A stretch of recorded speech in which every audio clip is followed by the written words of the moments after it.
आस्तर का 3 दिन का रोजा और मर्दकी की पुरदर्द आवाज।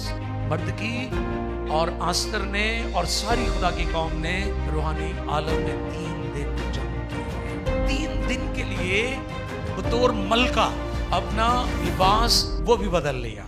ये हली हुई है, ये फिरौतनी है, ये तब्दीली है, ये गिरियाजारी है, ये शफात है कि उसने अपनी हैसियत को टोटली एक साइड पर रख दिया और आजिज और खाकसार होकर खुदा के में आप सबकी सलामती हो। मेरा नाम सुनील शाहिद है। मैं यूट्यूब पे वीडियो अपलोड करता हूँ। खुदा का खादम पास्टर खालिद एमनाज साहब खुदा का कलाम सुनाते हैं। आज का टॉपिक है आस्तर का 3 दिन का रोज़ा और मुर्दकी की पुरदर्द आवाज़। इस कलाम को आप देखें, दूसरों तक पहुँचाएँ, शेयर करें और लाइक करें, सब्सक्राइब करें। आमीन। 3 दिन का रोज़ा और मर्दकी की पुरदर्द आवाज, ये इस टॉपिक का हिस्सा है। मर्दकी बहुत बड़ी शख्सियत, किरदार, करैक्टर है आस्तर की किताब में से। जब हम देखते हैं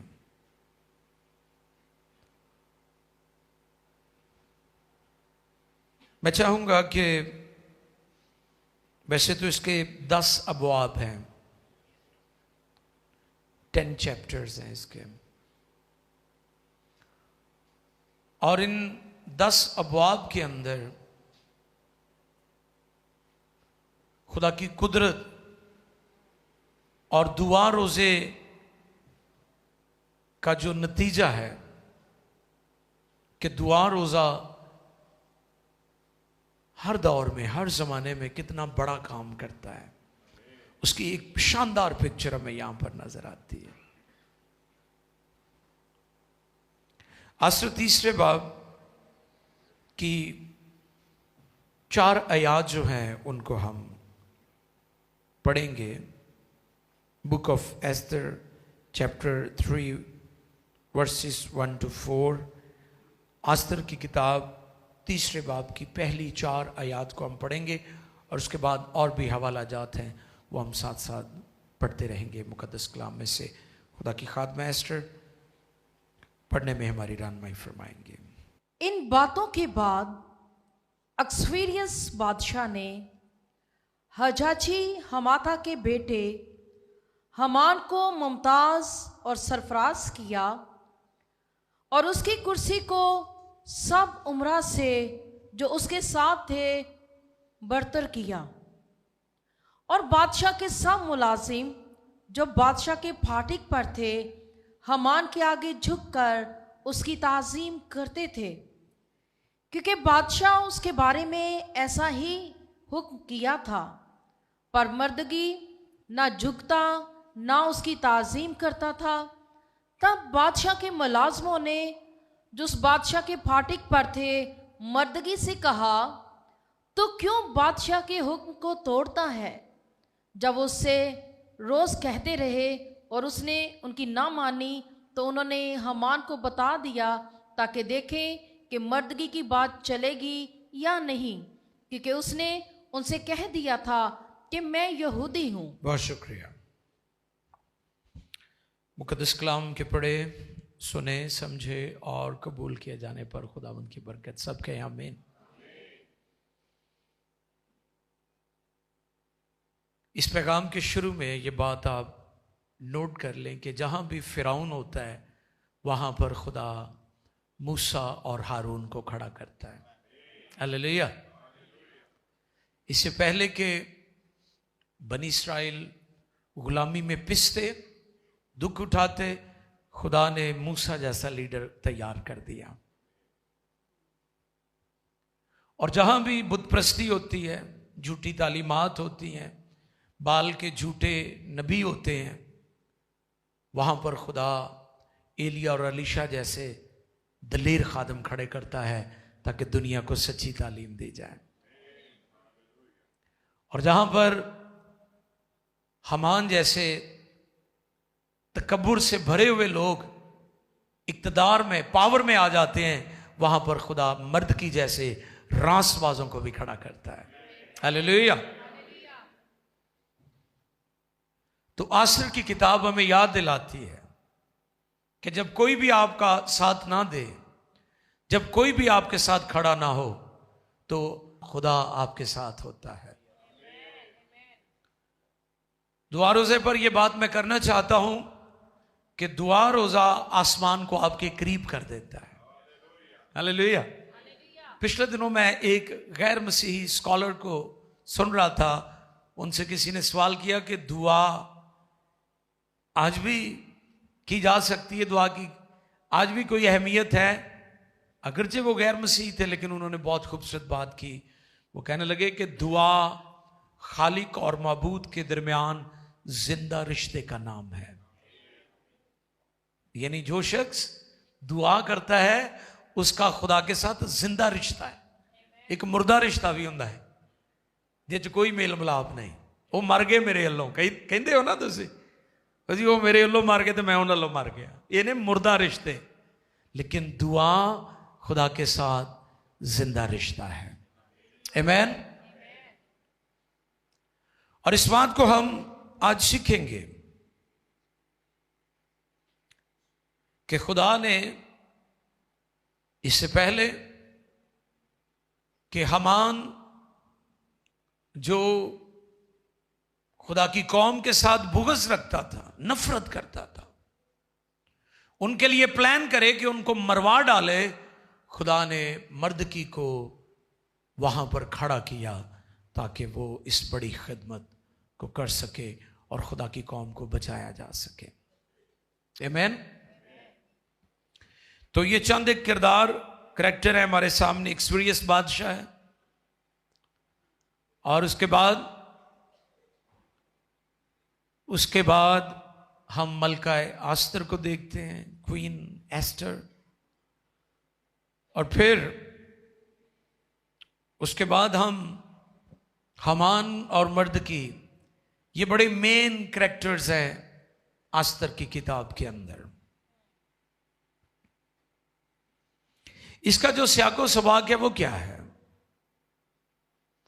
इसका सियाको सबाक ये है कि बनी इस्राइल खुदा के नाफरमान हुए और नबी ने नबूवत की कि तुम बाबल में 70 साल असीरी में जिंदगी बसर करोगे और फिर अपने मुल्क में वापस आओगे। तो उनकी असीरी भी नबी की नबूवत का हिस्सा थी और उनकी रिहाई यानी वापस आना भी नबी के कहने के मुताबिक था। यिर्मयाह नबी तो दुनिया में ना रहे, लेकिन यिर्मयाह ने जो नबूवत की थी वो पूरी हुई। खादम दुनिया से चले जाते हैं, लेकिन खुदा का कलाम पूरा होता है। हालेलुया।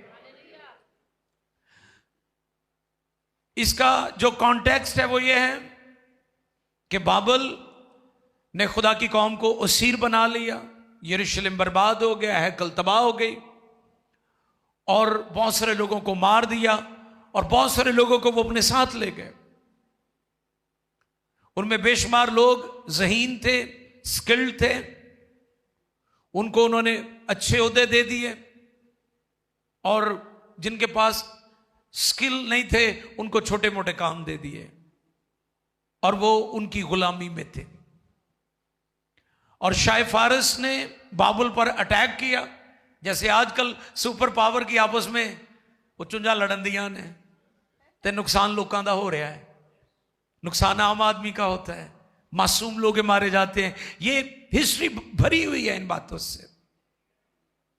उस वक्त भी यही हुआ कि फारस उठा और उसने बाबल को कॉन्कर्ड किया, उन पर गलबा पाया और लिहाजा फारस वहां पर अथॉरिटी में आ गया।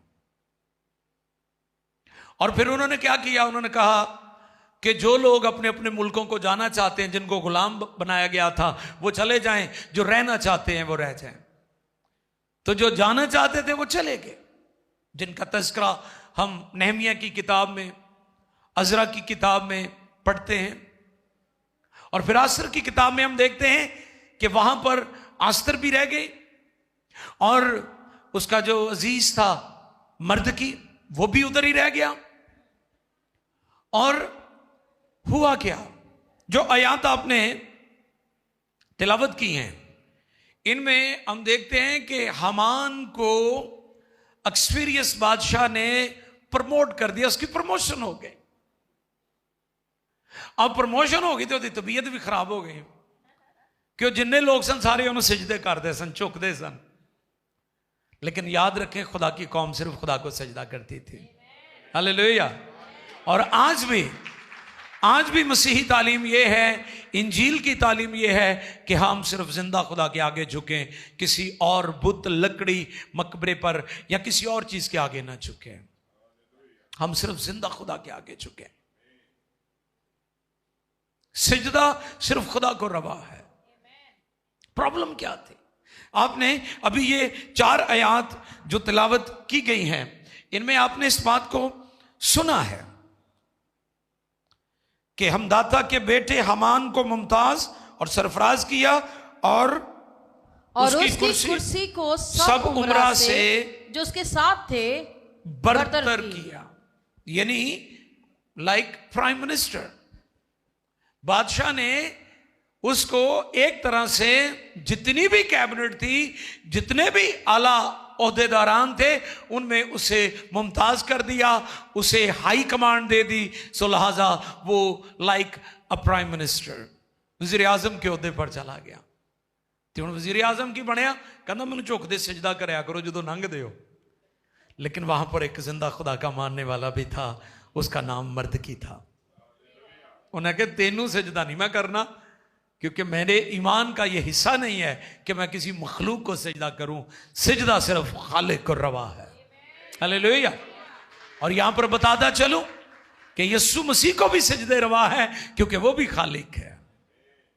वो कलमा अजली और अबदी और खालिक है। इब्तिदा में कलाम था, कलाम खुदा के साथ था और कलाम खुदा था और कलाम मुजस्सम हुआ। सब चीजें उसी के वसीला से पैदा हुई। यानी कलमा जो है वो अजली अब्दी भी है और खालिक भी है, और जो खालिक है मखलूक से सिजदा करती है। अब इस पादाश में उसने क्या किया? उसने बुग़्ज़ रखी और उसने ना के मर्दकी के कत्ल का प्लान किया, बल्कि जहां जहां खुदा की कौम आबाद थी 127 सूबे थे। कितने? जो उसकी किंगडम थी ना अक्सफेरियस बादशाह की, उसमें 127 सूबे थे। तो देखो कैसी पावर सी उस बंदे को, कैसा उसका सिस्टम था, उसकी अथॉरिटी का, उसकी गवर्नमेंट का। तो देखो ऐसी कई बार 4 सूबे वक्त नूं पए उन्हें पाकिस्तानी, ये चलाने औखे हुए ने, है ना। हमारी दुआ है खुदा हमारे हुक्मरानों को हिकमत दे कि वो इस मुल्क का अच्छा इंतजाम चलाएं, हर शख्स को रोटी मिले, हर शख्स को इंसाफ मिले, हर शख्स को उसका जो पैदाइशी राइट है उसको मिलना चाहिए, जो फंडामेंटल राइट्स हैं उसको मिलने चाहिए। 127 सूबों पर हुक्मरानी थी। तो इसने इतनी मकारी और फरेब किया कि इसने बादशाह को भी उकसाया और इस बात का प्लान किया कि खुदा की कौम जहां जहां है उन्हें मरवा दिया जाए। बुग़्ज़ एक बंदे ना तो सारी कौम दे नाल उन्हें नफरत का इजहार किया। आप गौर करें लोगों की हालत पर कि जब ये पावर आती है, जब पैसा आता है, जब कुर्सी आती है, जब अथॉरिटी आती है, हमें डरना चाहिए। दुनिया को, हुक्मरानों को, जो पावर में लोग हैं, उन्हें याद रखना चाहिए कि एक सुप्रीम पावर है और वो खुदा कादिर मुतलक है और सदा बादशाही उसकी है। लोग डरते नहीं हैं। आज जब वो पावर में आते हैं तो विक्टिमाइज करते हैं वो। तो मेरा ये पैगाम है कि हमें याद रखना है पूरी दुनिया को कि सुप्रीम पावर जो है वो खुदा की जात है। और फिर क्या हुआ? उसने उनके लिए प्लान किया, उनके लिए मौत का परवाना जारी करवाया।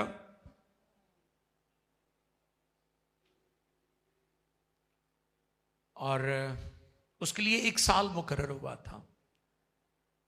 1 ईयर, 1 साल मुकर्रर हुआ था पूरी प्लानिंग के साथ कि खुदा की कौम को मिटा दिया जाए, खत्म कर दिया जाए। आज भी दुनिया में बड़ा परसिक्यूशन है, आज भी खुदा के लोगों को दुनिया में मिटाने की कोशिश की जा रही है, लेकिन दुनिया नहीं मिटा सकती। आज भी दुनिया में सबसे ज्यादा तादाद उनकी है जो जिंदा यहोवा खुदा के मानने वाले हैं। आमीन। और मैं गौर कर रहा था कि खुदा के लोगों ने कभी कंप्रोमाइज नहीं किया जिंदा खुदा की इबादत को लेकर। सदरक मीसक अब्दनजू को क्यों डाला गया था आग की भट्टी में? क्योंकि उन्होंने भी मूर्ति की प्रस्तिश, मूर्ति को सजदा नहीं किया। दानियल को भी इसी पादाश में। आप देखें, ये वो अजीम लोग हैं जिन्होंने मौत को कबूल करना गवारा समझा, लेकिन इन्होंने जिंदा खुदा के अलावा किसी को सजदा नहीं किया। अजीजों, ये पैगाम बहुत जरूरी है। और जब मर्दकी को सारा प्लान पता चला तो फिर जैसे टाइटल में शुरू में मैंने कहा, आस्तर का 3 दिन का रोजा और मर्दकी की पुरदर्द आवाज। आओ देखिए उसकी पुरदर्द आवाज, सुने। 4 बाब की पहली आयत। जब मर्दगी को वो सब जो किया गया था मालूम हुआ तो मर्दगी ने अपने कपड़े फाड़े और टाट पहने जी, और सर पर राख डालकर शहर के बीच में चला गया और बुलंद और पुरदर्द आवाज से, सुने फिर से, बुलंद और पुरदर्द आवाज से ये पुरदर्द आवाज जो है, ये इंटरसेशन की आवाज है, ये शफात करने वाली आवाज है, ये अपनी कौम का दर्द है, ये अपने लोगों का दर्द है, ये अपनी कलीसिया का दर्द है। जो लीडर है, जो खादिम है, वो अपनी कलीसिया का दर्द रखता है। उसके अंदर पेन होती है अपने लोगों के लिए। वो सिर्फ अपने आप को नहीं देखता, वो सब लोगों को देखकर चलता है। उसका सिर्फ अपना दर्द नहीं होता, उसकी कौम का दर्द भी होता है। पुरदर्द आवाज है उसकी। और फिर वो बादशाह के फाटक के सामने भी आया। वो बादशाह के फाटक के सामने, यानी उसने पैलेस में भी दाखिल होने की कोशिश की, क्योंकि टाट पहने कोई बादशाह के फाटक के अंदर जाने ना पाता था। और हर सुबह में जहां कहीं बादशाह का हुक्म और फरमान पहुंचा जी, यहूदियों के दरमियान बड़ा मातम और रोजा और गरियाजारी और नोहा शुरू हो गया और बथेरे टाट पहने राख में पड़ गए। वाह, ये थी सूरत-ए-हाल वहां पर, ये सिचुएशन बनी वहां पर। जब उन्हें पता चला कि हमारे कत्ल का परवाना जारी हो चुका है, हमें मार दिया जाएगा, तो गरियाजारी किसके सामने की? खुदा के सामने। मैं अक्सर कहता हूं, अपने मामले दुनिया के सामने न रखें, अपने मामला खुदा के सामने रखें।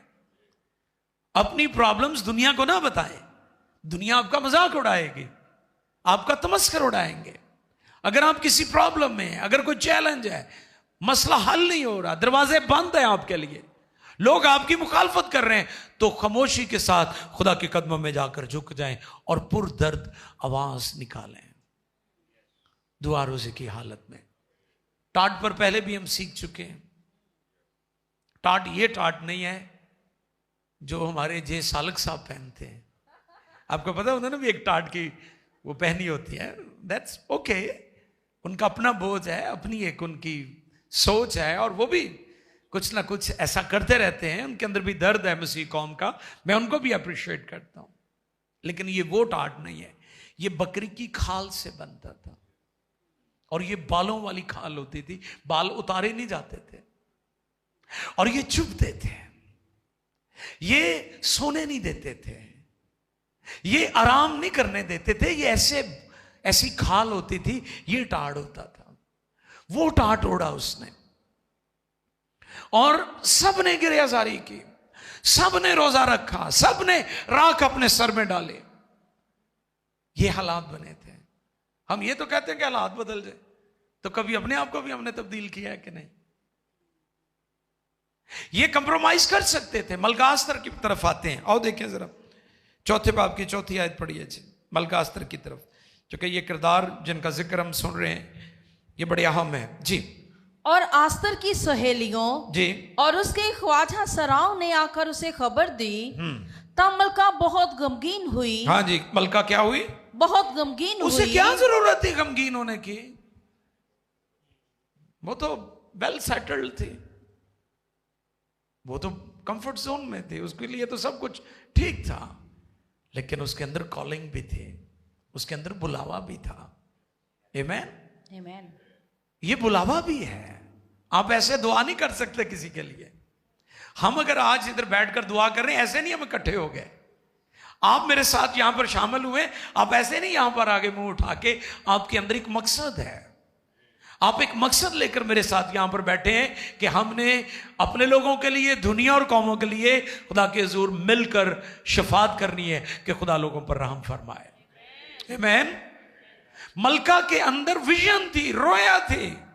ये नहीं कि वो प्रॉस्पर हो गई है, मालो दौलत आ गया, मैनू दूजे ना की लगे, मैं तो सेट हो गई है ना। नो, सुने जरा मलका क्या कह रही है जी। तब मलका बहुत गमगीन हुई। तब मलका बहुत गमगीन हुई और उसने कपड़े भेजे। और उसने कपड़े भेजे। उसने उससे रिक्वेस्ट की कि तू टाट ना पहन, तू कपड़े पहन। और फिर उसने कपड़े भेजे कि मर्दगी को पहनाए। हाँ जी। और टाट उस पर से उतार ले जी। पर उसने उनको ना लिया। नो नो नो नो, उसने कहा नहीं, ये कंफर्ट जोन में रहने का वक्त नहीं है, क्योंकि खुदा की कौम के लिए मौत का ऐलान हो चुका है। हम खामोशी से नहीं बैठेंगे, हम खुदा के कदमों में आंसू बहाएंगे, गिरियाजारी करेंगे ताकि खुदा की कौम बच जाए। आमीन। यह है मर्दकी का जो उसका बोझ, जो उसकी पुरदर्द आवाज है। उसने कपड़े नहीं लिए। फिर क्या हुआ? तब आस्तर ने बादशाह के ख्वाजा सराव में से जी हताक को, जिसे उसने आस्तर के पास हाजिर रहने को मुकर्रर किया था, बुलवाया और बहुत उसे शुक्रिया। ताकीद की। चौथी आयत मुकम्मल होगी जी। चलें, थैंक यू। अब हम आएंगे 12वीं से 14वीं आयत तक।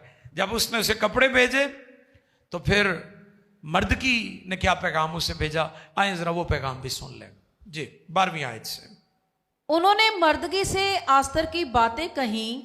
तब मर्दगी ने उनसे कहा कि आस्तर के पास ये जवाब ले जाएं कि तू अपने दिल में ये ना समझ कि सब यहूदियों में से तू बादशाह के महल में बची रहेगी, क्योंकि अगर तू इस वक्त खामोशी इख्तियार करे तो खलासी और नजात यहूदियों के लिए किसी और जगह से आएगी, पर तू अपने बाप के खानदान समेत हलाक हो जाएगी। और क्या जाने कि तू ऐसे ही वक्त के लिए सल्तनत को पहुंची है। थैंक यू, बहुत शुक्रिया जी। वाह, प्रेज द लॉर्ड। यानी खुदा ने आस्तर को पहले से तैयार कर दिया था इस खिदमत के लिए, क्योंकि खुदा अलीम कुल है। खुदा माजी हाल मुस्तकबिल को जानता है। उसे पता था कि उसकी कौम के साथ क्या होने जा रहा है, क्या होने वाला है। इसलिए मलका यानी आस्तर को खुदा ने पहले ही मलका बना दिया ताकि खुदा के लोगों की मदद की जा सके। और कई दफा खानदान में जो लोग ऊपर चले जाते हैं, मैं उनको कहता हूं भी तुसी अपने माड़ियां का ख्याल रखा करो, खुदा ने तुहानू इसलिए इत्थे पहुंचाया है ना। कई दफा हम ऊपर चले जाते, असं कहने बाकियां दा सानू की लेना देना, वो भी मेहनत करते उत्थे आ जाते। नहीं, सब लोग ऊपर नहीं आ सकते। खुदा ने कई लोगों को इस बड़े मकसद के लिए चुना होता है और खुदा ने खास वक्त के लिए उनको चुना होता है। तो मेरा ये पैगाम है आप तमाम अजीज जो यहां पर बैठे हैं या मुझे नाजरीन देख रहे हैं कि खुदा ने आपको किसी खास ओहदे पर पहुंचा दिया, खुदा ने आपको खास बरकत दे दी, तो फिर आप अपने इर्द गिर्द अपने अजीज़ों को, बहन भाइयों को, और वो लोग जो आपके साथ जुड़े हुए हैं, वो लोग जो आपके साथ रिश्ते में बंधे हुए हैं, आप उनको भी याद रखें। मलका को यही पैगाम भेजा कि खुदा ने तुझे इस खास मकसद के लिए सल्तनत को इस ओहदे पर मलका के तौर पर तुझे रखा है। और फिर मलका अस्तर क्या करती हैं, 15वीं आयत से 17 आयत तक पढ़िए जी। तब अस्तर ने उनको मर्दगी के पास ये जवाब ले जाने का हुक्म दिया कि जा और सोसन में जितने यहूदी मौजूद हैं उनको इकट्ठा कर और तुम मेरे लिए रोजा रखो। और 3 दिन रोज तक दिन और रात ना कुछ खाओ ना पियो।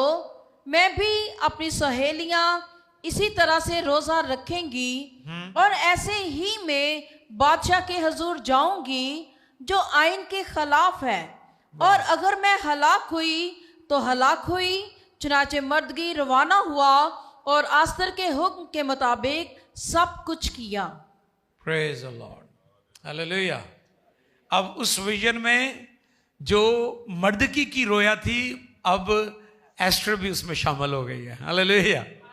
और ना कि एस्टर उसका हिस्सा बनी, उसने अपनी सहेलियों को भी इस खिदमत के लिए तैयार कर लिया कि मैं 3 दिन तक रोजा रखूंगी, ना खाऊंगी ना पीऊंगी, तुम भी 3 दिन तक रोजा रखोगे।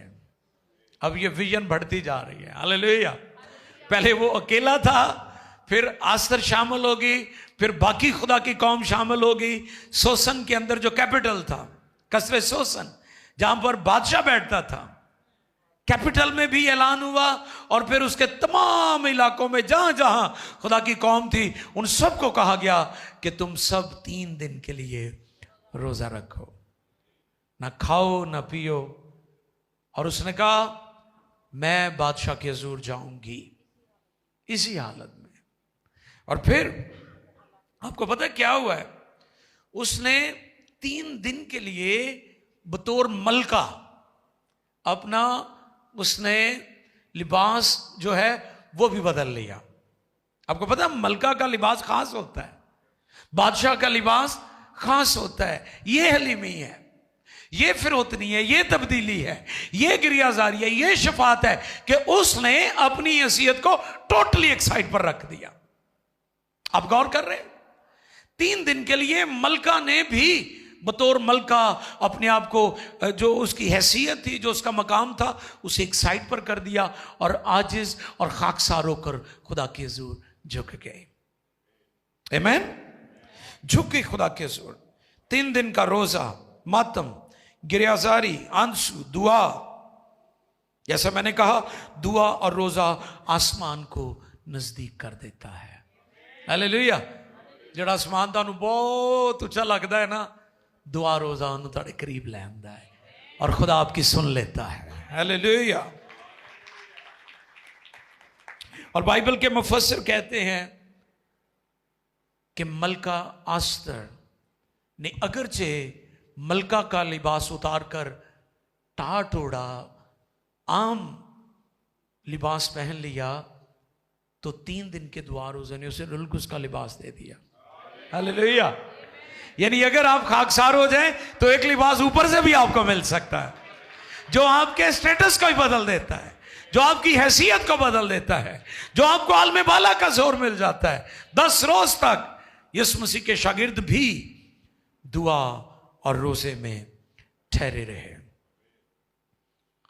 उस बाला खाना में, उस अपर रूम में, और उन्हें भी आलम बाला से कुव्वत का लिबास मिल गया।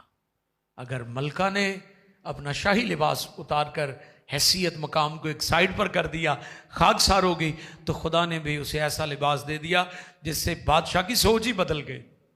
हालेलुया। हालांकि बादशाह के सामने जाना बहुत खतरनाक बात थी, विदाउट परमिशन, लेकिन वो गई है। सबसे पहले रूहानी मामलात को तय करें। नोट कर लें इस पॉइंट को। दुआ रोजे में रूहानी मामलात को तय करें। उसने सबसे पहले बादशाह से बात करने से पहले बादशाहों के बादशाह से बात की है। हालेलुया। हम बादशाहों के पास तो चले जाते हैं, लेकिन बादशाहों के बादशाह के पास नहीं जाते। मलका एस्तर ने, क्वीन एस्तर ने बादशाह अक्सवेरियस के सामने जाने से पहले बादशाहों के बादशाह के सामने गई है। आप भी हुक्मरानों के सामने जाने से पहले दुआ रोजे में अगर ठहर जाएं तो आपका काम बड़ा आसान हो जाएगा। आमीन। सबसे पहले रूहानी मामलात तय करें। दुआ रोजा रूहानी आलम में चीजों को ठीक करता है, और फिर जब दुआ रोजे में चीजें ठीक हो जाएंगी तो फिर बाकी चीजें भी ठीक हो जाएंगी। और फिर बादशाह उसे क्या कहता है? 5वें बाब की 3री आयत देखें। ऑफर की डीवीडी। एक गुलाम लड़की किस सौदे पर पहुंची, और आगे दुआ रोजे के बाद ऑफर सुने जरा जी। तब बादशाह ने उससे कहा, आस्तर मलका तो क्या चाहती है? तू क्या चाहती है और किस चीज की दरख्वास्त करती है? किस चीज की दरख्वास्त करती है? आदि सल्तनत तक। रुक जाए यहां पर। ऑफर क्या आ गई? हाँ, ए दुआ रोजे का नतीजा है। गुलाम लड़की मलका बन गई, मलका के बाद दुआ रोजा, और दुआ रोजे के बाद आप देखें स्टेटस ही ऊपर जा रहा है। दुआ बढ़ने से ओहदे भी बढ़ जाते हैं। हालेलुया। तू क्या चाहती है? और आगे लिखा है आधी सल्तनत। ये कितना बनता है आधी सल्तनत? दसो जरा साहब, कितनी रियासतें उसे मिल सकती हैं? बादशाह की तरफ से ऑफर क्या आई है कि मैं तुझे आधी सल्तनत, 127 सूबे थे, 63.5 आधी सल्तनत उसने से ऑफर की है। अगर तू मुझसे मांगे तो मैं तुझे आधी सल्तनत दे दूंगा। एक गुलाम लड़की। ये दुआ रोजे का नतीजा है कि खुदा कैसे आपके ओहदे और हालात बदलता है। आप उसके कदमों में झुके तो सही। आप किसी भी बादशाह को मिलने से पहले बादशाहों के बादशाह से मिले तो सही। दुआ रोजे में तो ठहरे सही। ये देखें, इन्होंने हिला के रख दी है सुपर पावर उस वक्त की, इनके दुआ रोजे ने। ये थोड़े थे, ये कलील थे, ये मिनॉरिटी थे। हम अक्सर मिनॉरिटी की बात करते हैं। अगर हम खुदा के साथ जुड़ जाएं तो खुदा हमें भी किसी भी मुल्क में हो सरफराज कर सकता है। और अगला काम देखो अगे हुण की हो रहा है। 6वें बाब की पहली आयत पढ़ो। उस रात बादशाह को नींद ना आई। लो जी, यह भी काम शुरू हो गया। बादशाह दी नींदा ही उड़ गई। कैसा दुआ रोजा से, कैसा कनैक्शन रब नाल बनिया। इन्होंने मिलके खुदा दे कदमां च उस वक्त दी सुपर पावर दी नींदा ही उड़ गई। सुनो पहली आयत, 6 बाब की पहली आयत। उस रात बादशाह को नींद ना आई, सो उसने तवारीख की किताबों के वाह लाने का हुक्म दिया। वाह वाह वाह। और वो बादशाह के हुजूर पढ़ी गई। वो बादशाह के हुजूर पढ़ी गई। और ये लिखा मिला कि मर्दकी ने दरबानों में से दरबानों में से बादशाह के 2 ख्वाजा सराओं बगदाद और तुर्क की मुखबरी की थी जी, जो अक्सफेरियस बादशाह पर हाथ चलाना चाहते थे। रुक जाएं जी। उसके 2 ख्वाजा सरा थे जो बादशाह को मारना चाहते थे। तो बादशाह की जान बचाई थी मर्दकी ने, लेकिन बादशाह को किसी ने बताया नहीं कि भी है एडा अहम बंदा है। दुआ रोजे नाल ये भी गल रिवील हो गई ओदे ते। वो रात सुता ही ना। उन्हें क्या तवारीख दी किताबां कढ़ो जड़ियां। आपको पता वो लिखे जाते हैं ना, बादशाहों महलों में तारीख की किताबें लिखी जाती हैं, मेमोरी बुक्स होती हैं, वहां पर यादगारी के तौर पर चीजें लिखी जाती हैं महलों के अंदर, पैलेसेस के अंदर, हुकूमतों के अंदर, कि कौन सा बादशाह किस दौर में आया था, क्या उसका तरीकाकार था, क्या क्या हुआ, कितनी जंगें, सब चीजें कलम बांधी। उस रात सो नहीं सका। ये दुआ रोजे का नतीजा है। पहले रूहानी आलम में चीजों को तय करना पड़ता है, फिर जिस्मानी आलम में चीजें ठीक होती हैं। हम जिस्मानी चीजों से लड़ रहे हैं, रूहानी आलम में आने की कोशिश ही नहीं कर रहे। मर्दकी और आस्तर ने और सारी खुदा की कौम ने रूहानी आलम में 3 दिन जंग की है, और नतीजा यह निकला है, बादशाह दियां नींदा उठ गई और उसने किताबें निकलवाई, किताबें खोली गई, और फिर वहां पर मर्दकी की नेक नामी का भी तस्करा मिला है। यह है खुदा की फेवर। हम खुदा की फेवर के बगैर कुछ भी नहीं है। और अगली गल वेख्यो जरा, फिर जो खुदा ਤੁਹਾਡੇ ਅਹੁਦਿਆਂ ਨੂੰ ਉੱਪਰ ਲੈ ਕੇ ਜਾਂਦਾ ਹੈ। 6वें बाब दी 6वीं आयत तो 11 आयत तक पढ़ो। ये बड़ा जरूरी है आयात पढ़ना, ताकि आपको पता चल जाएगा फिर हुआ क्या है वहां पर। जी। सो हामान अंदर आया, हाँ जी, और बादशाह ने उससे कहा, जिसकी ताजीम बादशाह करना चाहता है, जिसकी ताजीम बादशाह करना चाहता है, उस शख्स से क्या किया जाए। हामान ने अपने दिल में कहा कि मुझसे ज्यादा बादशाह किसकी ताजीम करना चाहता होगा। समझते हैं भी हल्ले भी मेरी कहानी है, लेकिन कहानी बदल गई सी, क्योंकि कहानी रूहानी आलम च तब्दील हो गई सी। वो हुण अपनी गल करदा है कि बादशाह सब तो मेरी बहुत ही ताजीम करदा है, ते चलो बादशाह नूं मैं मशवरा देना। हुण सुनो इहदा हामान दा मशवरा, जरा सुनो की दे रहा है जी। सो हामान ने बादशाह से कहा जी कि उस शख्स के लिए जिसकी ताजीम बादशाह को मंजूर हो, शाहाना लिबास जिसे बादशाह पहनता है, और वो घोड़ा जो बादशाह की सवारी का है, और शाही ताज जो उसके सर पर रखा जाता है, लाया जाए।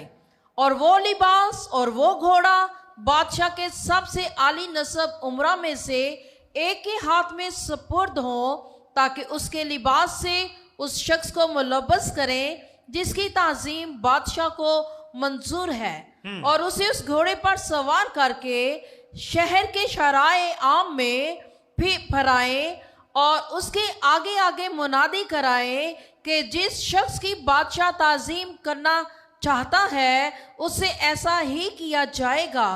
तब बादशाह ने हामान से कहा, जल्दी कर, और अपने कहे के मुताबिक वो लिबास और घोड़ा और मर्दगी यहूदी से। वाह, किसको जी?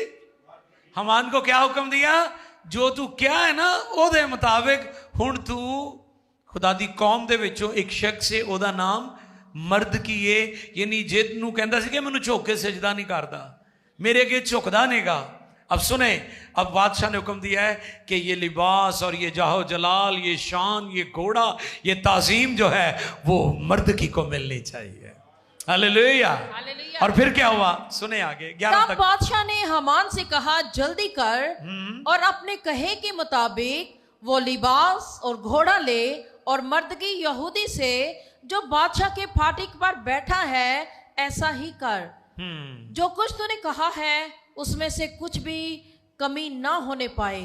सो हामान ने वो लिबास और घोड़ा लिया और मर्दगी को मुलब्बस करके घोड़े पर सवार शहर के शाराए आम में फहराया, और उसके आगे आगे मुनादी करता गया कि जिस शख्स की ताजीम बादशाह करना चाहता है उससे ऐसा ही किया जाएगा। Praise the Lord. खुदा के जलाल के लिए जोरदार ताली। जिन्नू रिजेक्ट कर रहा सी, जिन्नू जलील कर रहा सी, जिहदी तहजीक कर रहा सी, जिहदे लई सूली उन्हें बनवाई सी, अज ओदी ताजीम च उन्होंने खड़ा होना पाया है। वाह, ये खुदा ही कर सकता है। आमीन। ये हमारे खुदा की कुदरत है। आप उसके टाट को भी याद रखें, अगर उसने ये जाहो जलाल वाला लिबास पहना है ना तो उसने टाट भी ओढ़ा है। हम ये तो चाहते हैं जाहो जलाल का लिबास आ जाए, लेकिन टाट ओढ़ने के लिए तैयार नहीं है। मर्दकी का किरदार बहुत बड़ा मैसेज देता है। उसकी हलीमी, उसकी फरोतनी, उसकी पुरदर्द आवाज जो अपने लोगों के लिए थी, उसकी दुआ बढ़ गई, उसका ओहदा भी बढ़ गया, उसकी हैसियत भी बदल गई। तो खुदा अगर किसी को ऊपर लेकर जाता है, आप जला ना करें उनसे, खुश होया करो, क्योंकि खुदा दे अपने तरीके ने। क्योंकि चीज़ां पहले रूहानी आलम च ठीक होंदियां ने, फिर जिस्मानी आलम दे विच ठीक होंदियां ने। उन्होंने पहले रूहानी आलम में इन चीजों को दुरुस्त किया है, गिरयाजारी किया है, टाट ओढ़ा है, फिर शाही लिबास पहना है। मलका ने 3 दिन के लिए अपनी हैसियत को एक साइड पर रख दिया है, फिर खुदा ने उसकी हैसियत इतनी ऊपर की कि बादशाह उसे 63.5 जो उसके 127 सूबों का आधा हिस्सा बनता है उसकी सल्तनत का, उसे उसने ऑफर कर दिया कि मैं तुझे देने के लिए तैयार हूं। खुदा आपके दुश्मनों से आपके मुंह की तारीफ, आपकी तारीफें करवाता है। हालेलुया। जब आप रूहानी आलम में ठीक हो जाएंगे तो खुदा आपके मुखालफिन के मुंह से आपकी तारीफें करवाएगा। ਜਿਹੜੇ ਤੁਹਾਡੇ ਬਾਰੇ ਚ ਪੁੱਠੀਆਂ ਤੇ ਸਿੱਧੀਆਂ ਗੱਲਾਂ ਕਰਦੇ ਨਾ, ਬਹੁਤਾਨ ਲਗਾਉਂਦੇ ਨੇ, ਇਲਜ਼ਾਮ ਤਰਾਸ਼ੀਆਂ ਕਰਦੇ ਨੇ, ਉਹ ਤੁਹਾਡੀਆਂ ਤਾਰੀਫਾਂ ਕਰਨਗੇ। अस्तर 7:10 में मर्दगी की सूली पर हमान को टांग दिया गया, उसको लटका दिया गया। और फिर आखिरी आयत पढ़ दें जी, अस्तर 8वें बाब की दूसरी आयत, फिर हम दुआ की तरफ आगे बढ़ेंगे जी। और बादशाह ने अपनी अंगूठी जो उसने हामान से ले ली थी उतारकर मर्दगी को दी, वाह, उतारकर मर्दगी को दी जी। और अस्तर ने मर्दगी को हामान के घर पर मुख्तार बना दिया। हालेलुया। जो मुखालिफ था, जो बदी की सोच रखता था, उससे अंगूठी ले ली, हामान से अंगूठी अथॉरिटी ले ली और किसको दे दी? मर्दगी को दे दी, मर्द दुआ को दे दी, जिसकी आवाज के बारे में हमने क्या सुना आज? पुरदर्द आवाज, बोझ रखने वाली आवाज, दुआ रोजे वाली आवाज, टाट पहने हुए बोझ रखकर दुआ करता है, आंसू बहाता है। 127 सूबों में सारी कौम दुआ रोजे में ठहर गई और जिसने उस सूली को बनवाया था बिलाकर वही उस सूली पर चढ़ा दिया गया। हमान ही को उस सूली पर लटका दिया गया। आपके मुखालफिन शर्मिंदा होंगे, आपके बारे में बुरे मंसूबे बनाने वाले शर्मिंदा होंगे। आप याद रखें, जब इंसान की रवश खुदा उनको पसंद आती है तो वो उसके दुश्मनों को उसके दोस्त बना देता है। एक गैर कौम बादशाह, एक बुत परस्त